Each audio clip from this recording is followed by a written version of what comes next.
The Senate Judiciary Committee chamber fell into a thick, expectant hush as Representative Jasmine Crockett adjusted the microphone before her. The freshman lawmaker from Texas sat poised, her burgundy blazer immaculate beneath the cold glare of the overhead lights.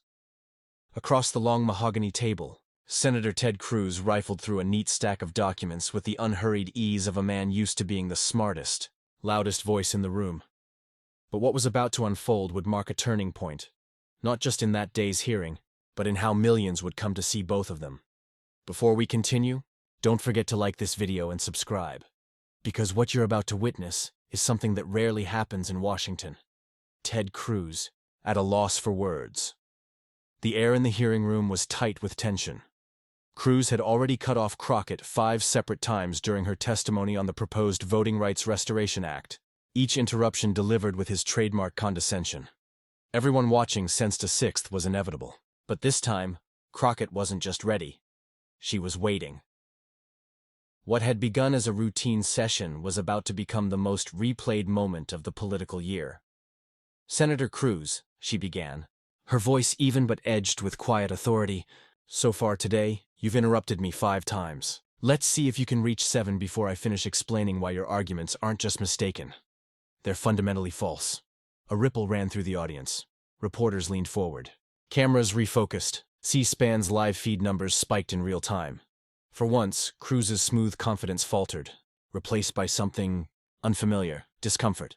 This was not a typical hearing. This was Representative Jasmine Crockett, a first-term congresswoman from Dallas, confronting one of the Senate's most seasoned debaters on his own turf, using his own tactics and doing it live, in front of millions. To grasp the gravity of this clash, you have to understand who these two people are. Just 2 years earlier, Jasmine Crockett had been a civil rights attorney in Dallas, representing clients no one else would touch, standing up to institutions that preferred her silent. She wasn't a Washington insider. She didn't come from a political dynasty. When she announced her candidacy for Congress, pundits dismissed her instantly. A young black woman from Texas? They scoffed. She'll never last in D.C., but Crockett didn't come to follow anyone's rules. She came to rewrite them. While others in her freshman class chased headlines and sound bites, she buried herself in research, memorizing procedure, studying half a century's worth of hearings, debates, and rulings. She didn't just want to make speeches. She wanted to master the game, and across from her sat the game's greatest player, Ted Cruz, a Princeton and Harvard Law graduate, former Solicitor General of Texas, and one of the Senate's most practiced interrogators. He'd built an entire career out of precision interruptions, cutting opponents off at the perfect second, breaking their rhythm and seizing control. It wasn't random. It was an art form, and in 15 years, no one, not cabinet officials, not seasoned senators, not professors, had managed to turn it against him, until now. But this confrontation wasn't just about voting rights. It was about power itself. Who is allowed to speak, and who gets silenced. For Cruz, blocking the bill meant preserving his party's advantage in Texas. For Crockett, passing it meant defending her constituents, people who stood in line for hours to vote, only to be told their polling places had been relocated or their IDs insufficient. Beneath the polite procedural language was a generational collision, the establishment defending the old order against a rising voice, demanding space at the table. The hearing had dragged on for nearly an hour and a half when Crockett was finally recognized to speak. Cruz, having dominated the morning, leaned back, ready to coast through the remainder. After all, they were both Texans. He expected courtesy. Instead, what he saw unsettled him. Crockett was calm, self-assured, and in command. 3 minutes in, his habit kicked in. "Representative Crockett," Cruz interrupted sharply. "Surely you're not implying—" "Senator," she cut in smoothly. "I'll gladly address your question once I finish presenting the data." Her tone was respectful but firm. Heads turned. It was rare, nearly unthinkable, for anyone to block Cruz's first interruption. He gave his trademark smirk, part amusement, part warning, and leaned back, tapping his pen against the desk. 2 minutes later, he struck again. "This data is misleading," Cruz snapped. "Senator Cruz," Crockett replied evenly, "you'll have your full opportunity to respond. For now, I'll continue presenting verified facts." She didn't raise her voice. She didn't flinch. But something in the atmosphere shifted. Staffers set their phones down. Other senators leaned forward. Cruz's interruptions were normally expected, routine, but no one had ever dared to name them as they happened. Until now. By the third interruption, the tension was visible. "This is outrageous," Cruz barked. "That's 3, Crockett said, meeting his gaze directly. "I'm counting." The words cut through the chamber like a bell. No one had ever said it out loud before. That single sentence shifted the power in the room. "I'm only ensuring accuracy," Cruz countered stiffly. "That's 4, she said, turning another page without missing a beat. Even Chairman Dick Durbin looked uncertain. Glancing between them, Crockett had broken no rules. She was polite, composed, and devastatingly precise. And for the first time, Ted Cruz looked off balance. Then came interruption number 5. "Representative Crockett, perhaps you could clarify?" "That's 5, she said, jotting something in her notes. 5 interruptions in 10 minutes. Tell me, Senator, is that a committee record or just your personal best?" Laughter rippled quietly through the room. A staffer in the back even clapped once before being shushed. Cruz's jaw tightened. He was trapped. Interrupt again and prove her point, or stay silent and surrender control. He chose poorly. As Crockett began quoting first-hand voter testimonies, Cruz leaned into his mic again. "These anecdotes hardly represent—" "6, she said sharply. Setting down her notes, the room froze. "Senator Cruz," she continued, "you've now interrupted me 6 times. Before you hit 7, you should know I came prepared." She reached into her briefcase and lifted a thick folder. "I have here transcripts from your last 15 committee hearings. Would you like to hear how often you interrupt women compared to men?" Cruz blinked. "Silence. The ratio is 4 to 1, she continued. 4 times more interruptions for women. 6 times more when the woman is black, especially black women from Texas." A murmur rippled across the room. Phones came out. Staffers started typing furiously. Someone whispered, "This is going viral." Cruz's color drained. "That's an unfair characterization," he muttered.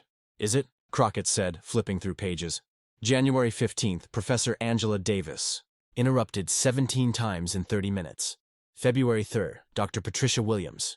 12 interruptions, March 27th. Representative Nicole Collier, 21. Shall I continue? He didn't answer. Couldn't. Even his allies avoided his gaze. Senator Kennedy stared into his coffee. Josh Hawley studied the ceiling.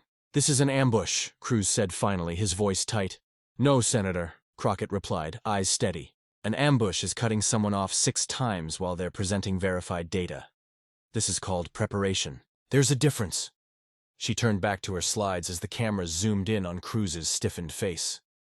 "Now," she continued evenly, "as I was saying before the 6th interruption, the evidence shows a persistent pattern of voter suppression, particularly in Harris and Houston counties." Cruz's composure cracked further. He shifted, clenched his jaw, fighting the urge to speak, but his ego wouldn't let him stay silent. "Representative Crockett," he said, voice dripping sarcasm, "your little performance may impress your Twitter audience, but 7. The word landed like a gavel. Crockett rose from her seat, standing tall so every camera caught her clearly. The entire room fell into reverent silence. "Senator Cruz," she said firmly, her voice echoing through the hall, "you've now interrupted me 7 times. 7 times you've tried to silence me. 7 times you've tried to stop the American people from hearing the truth about our state." She lifted a small remote. "Now, as I was saying," click, the rest of the clip, silence, then the data would seal the moment as one of the most replayed exchanges in modern congressional history. A video appeared behind her. Footage of Cruz speaking at a recent event. The radical left. His recorded voice boomed.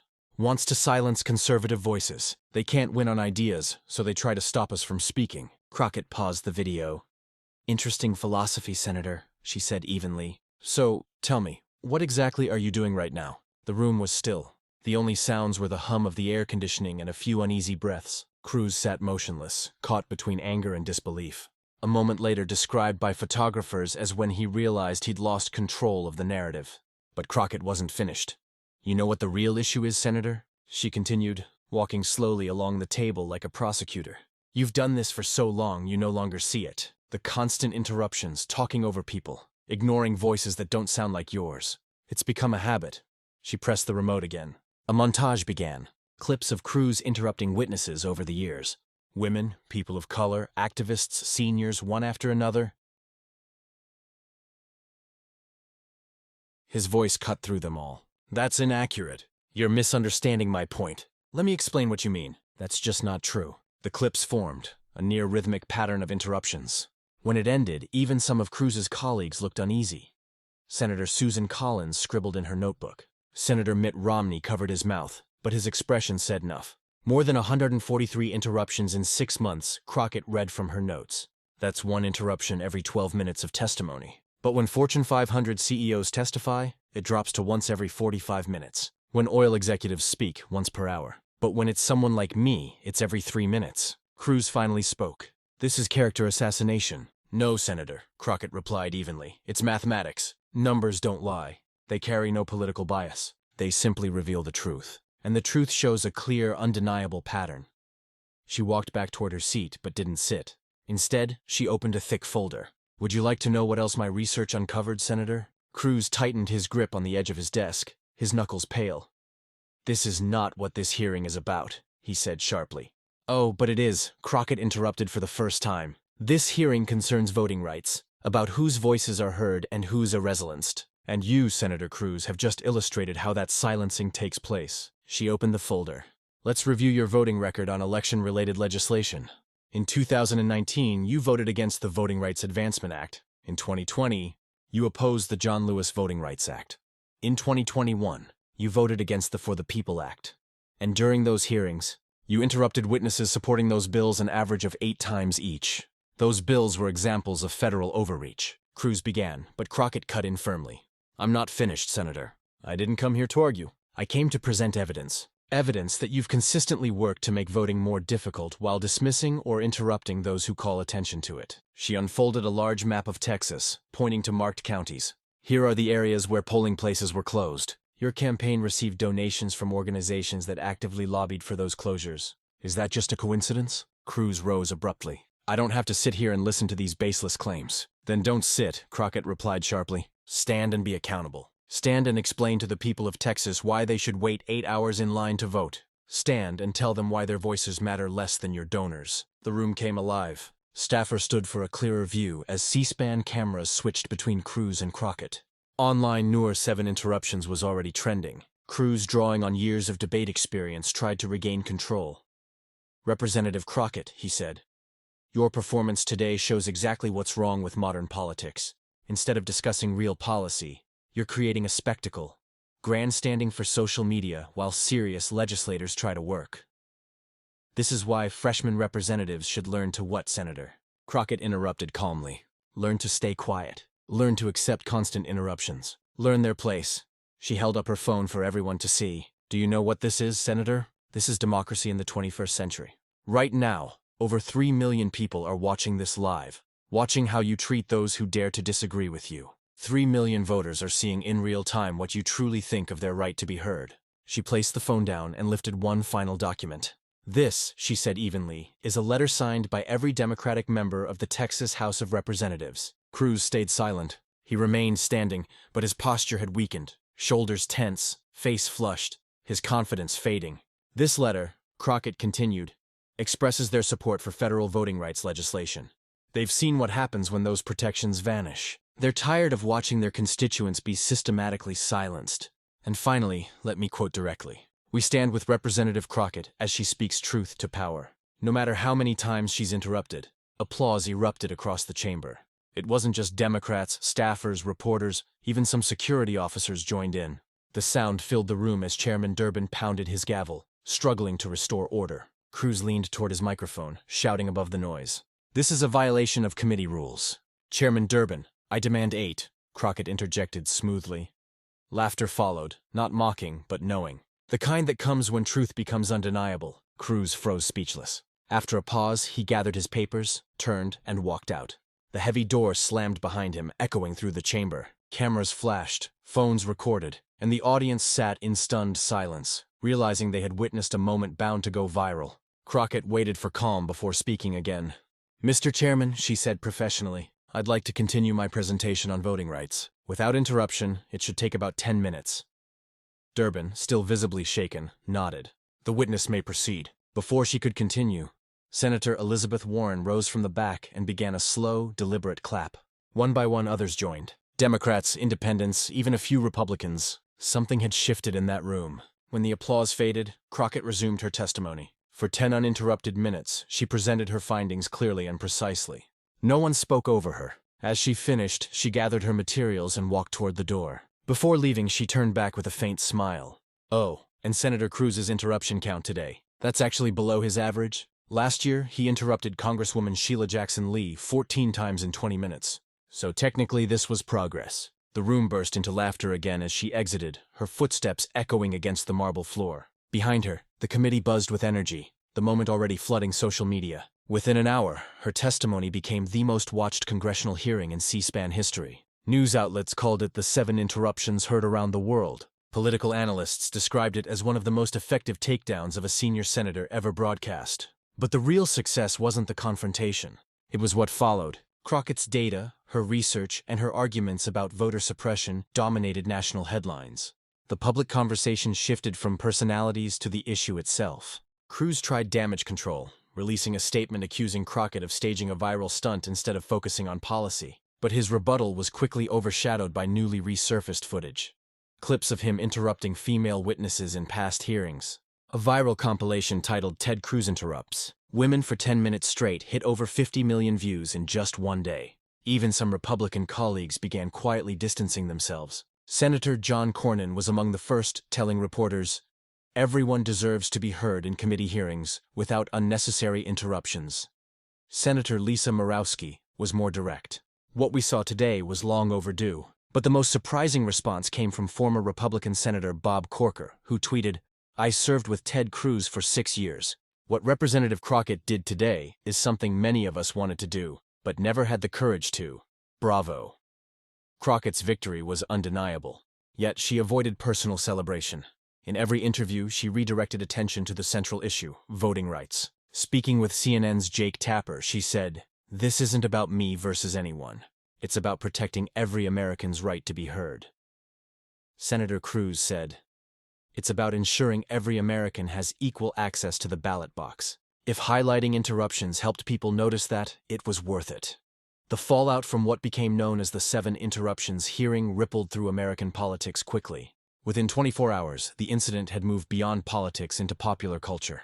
The number 7 became a meme, appearing in corporate meetings, family gatherings, and casual conversations whenever someone interrupted. Saturday Night Live aired sketches about it, and Stephen Colbert dedicated an entire monologue to the exchange. Theral's shift, however, occurred inside Congress. The very next day, during a Senate Foreign Relations Committee meeting, Senator Rand Paul began to interrupt a witness, then paused, saying, "I'm sorry. Please continue." Across Washington, witnesses noticed a change. Committee hearings began to feel more respectful. No one wanted to be the next Ted Cruz. Representative Jasmine Crockett quickly became a sensation, but not in the usual political sense. She didn't chase attention. She used it strategically in every media appearance. She redirected conversations to voting rights. On The Daily Show, when asked about the confrontation, she highlighted a map showing closed polling locations. On The View, she brought 5 Texas voters who had been disenfranchised. The numbers told the story. C-SPAN, which usually attracted around 300,000 viewers for hearings, saw more than 45 million views of that exchange across platforms. Google searches for voting rights legislation surged 3,000%, and over 400 town halls on voting access were organized nationwide. Young Americans who had never watched a congressional hearing before were suddenly quoting parliamentary rules. Meanwhile, Ted Cruz faced a reality he rarely encountered: consequences. Even fellow Republicans began to distance themselves. At a GOP caucus meeting, Cruz tried to justify his behavior, but was met with what one senator described as Arctic silence. Senator John Kennedy of Louisiana summarized it succinctly: "When you're in a hole, stop digging." Cruz had brought more than arguments to the hearing. He'd brought an excavator and it buried him. Corporate donors took note. 3 major Texas-based companies that had supported him announced they were reviewing political contributions. A petroleum company CEO told the Wall Street Journal anonymously, "We donate to politicians who can effectively represent our interests." Getting dismantled by a freshman congresswoman on national television doesn't qualify as effective. The most significant impact, however, came from within Texas. Just 3 days after the hearing, a statewide poll showed Cruz's approval rating had dropped 12 points. Even more striking, 67% of Texas Republicans said they were embarrassed by his behavior. At a long-planned Houston town hall, Cruz faced heckling from his own supporters. When he spoke over a constituent asking about health care, someone shouted, "That's one." The crowd laughed and Cruz left after just 20 minutes. Meanwhile, the Texas Democratic Party recorded record volunteer sign-ups and donations. Bataur, who narrowly lost to Cruz in 2018, tweeted, "Jasmine Crockett did in 18 minutes what I couldn't do in 18 months, showed Texas who Ted Cruz really is." Even Republicans began to reflect. Senator Marco Rubio told Politico, "We need to be better about letting people speak, especially when we disagree. The optics of interrupting witnesses, particularly women and minorities, are terrible and flat-out wrong." Soon after, the Senate Rules Committee held an emergency meeting to discuss limits on interruptions during testimony. Senator Amy Klobuchar introduced what became known as the Crockett Rule. Witnesses must be allowed to finish their opening statements without interruption. The rule passed unanimously with Cruz voting in favor, though he did not attend the session in person. 2 weeks later, momentum returned to the John Lewis Voting Rights Advancement Act, which had been stalled for months. 3 Republican senators announced support for a revised version of the bill. Senator Mouski specifically cited Crockett's hearing. Representative Crockett's presentation showed we need serious discussion about voting access, not political theater. Crockett, meanwhile, handled her newfound influence carefully. She avoided overexposure, declining most media requests to focus on coalition building in Congress. She quietly met with Republican Texas representatives, identifying shared priorities on infrastructure and veterans issues. "I didn't come to Washington to go viral," she told her staff.